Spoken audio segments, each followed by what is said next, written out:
In a dusty, slow-moving town where clocks seemed tired and ambition melted in the heat, lived a young man named Kian. He had a mind full of sparks, ideas, plans, dreams.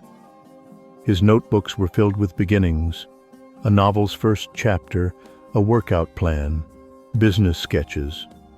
His room was a museum of unfinished brilliance.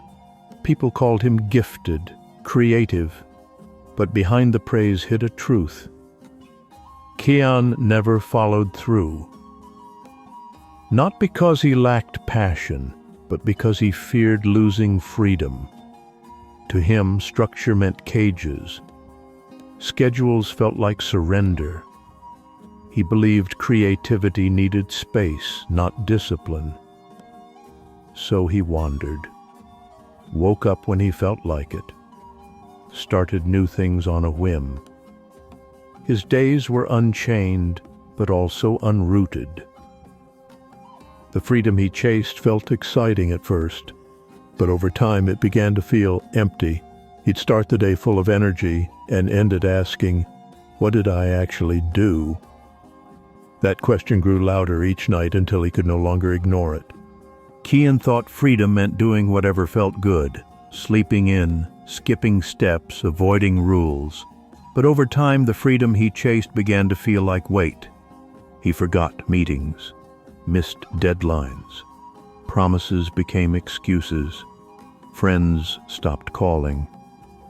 "He never follows through," they'd whisper.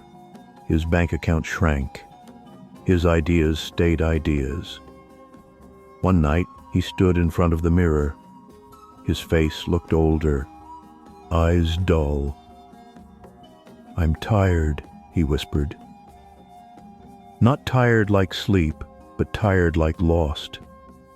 He tried to start again. New notebook, new goals. But the spark was weaker. Motivation came and went. Some days he did nothing. Hours scrolled past in silence. Regret started to speak louder than dreams. And the worst part? No one blamed him, no boss to fire him, no grades to fail, just silence. And it was in that silence he realized he wasn't free. He was stuck, trapped not by chains, but by the comfort of choice with no direction. One quiet morning, Kian walked aimlessly and found a hidden bookstore tucked between old buildings. Dusty windows, silence inside. Something pulled him in. At the back, an old man sat behind a desk, flipping through a worn leather journal. Without looking up, he asked, "You lost?" Kian paused. "Maybe." The man stood and nodded. "Come."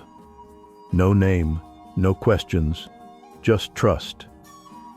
He led Kian through a narrow stairwell into a bare room. No furniture, just a floor mat and a wooden plaque that read, "Discipline." The man pointed. "Sit." Kian obeyed. Minutes passed, then an hour. Still silence. Kian fidgeted. "What is this one?" he asked. The man finally spoke. "This is where it begins." Confused, Kian left. But the next day he returned. And again.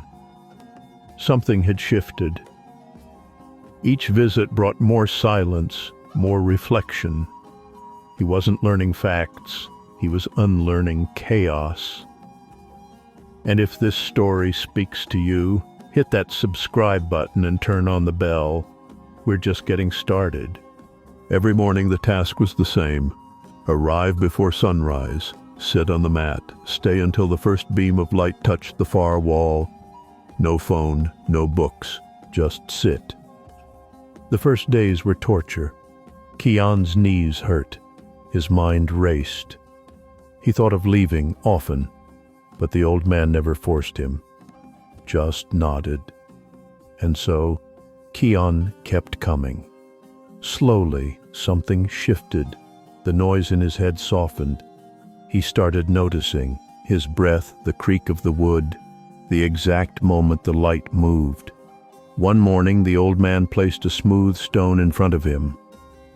"Today, just focus on this," Kian stared. The stone didn't speak, didn't change. But holding his attention on one still object taught him more than any book had.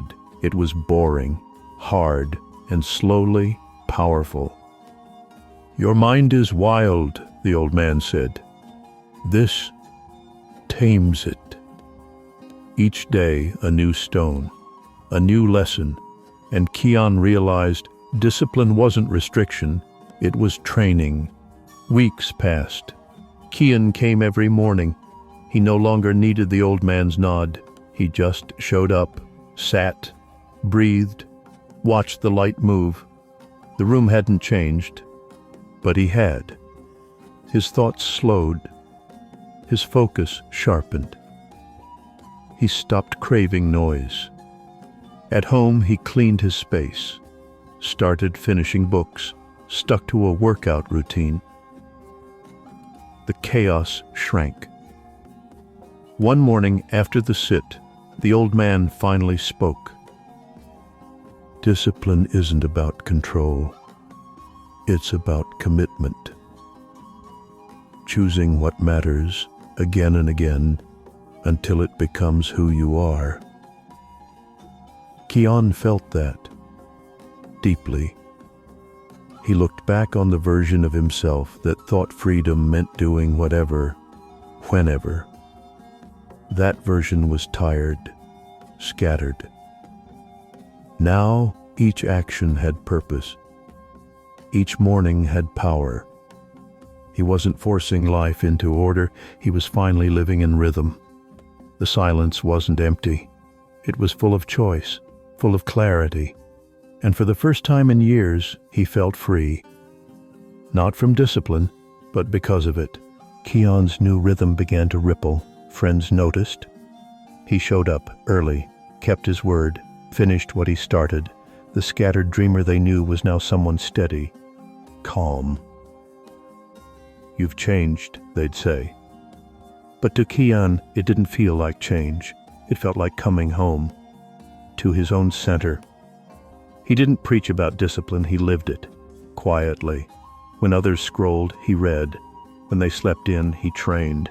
He no longer waited for motivation. His actions weren't reactions, they were choices, purposeful, simple, focused. One morning he arrived at the room to find it empty. Just a note on the mat.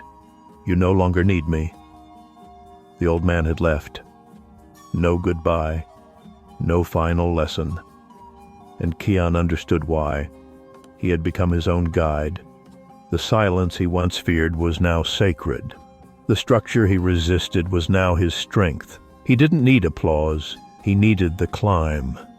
Because freedom, he'd learned, wasn't the absence of rules. It was living by the ones you chose. Kian began to lead, but not by speaking. He led by showing up, by listening, by keeping rhythm. When friends struggled, he didn't lecture. He invited them to sit, to breathe. "Discipline isn't loud," he told one. "It's quiet, steady choice." People started following, not because he was special, but because he was consistent. His world, once scattered, now felt ordered, not rigid, but calm. And in that calm, his creativity returned. But now, it was deeper, focused. His ideas had timelines. His goals had structure. What once felt like a burden now felt like freedom, because he could count on himself, and so could others. Discipline had rewired his identity.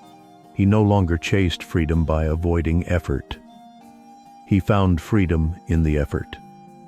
And when someone asked how he changed, he didn't tell a long story. He just smiled and said, "I made a promise to myself," and kept it. That was the real shift, not talent, not luck, just a decision, repeated daily. Years later, no one remembered the bookstore, but they remembered Kian, not for noise, not for fame, but for presence. He built a life not on hype, but on habits.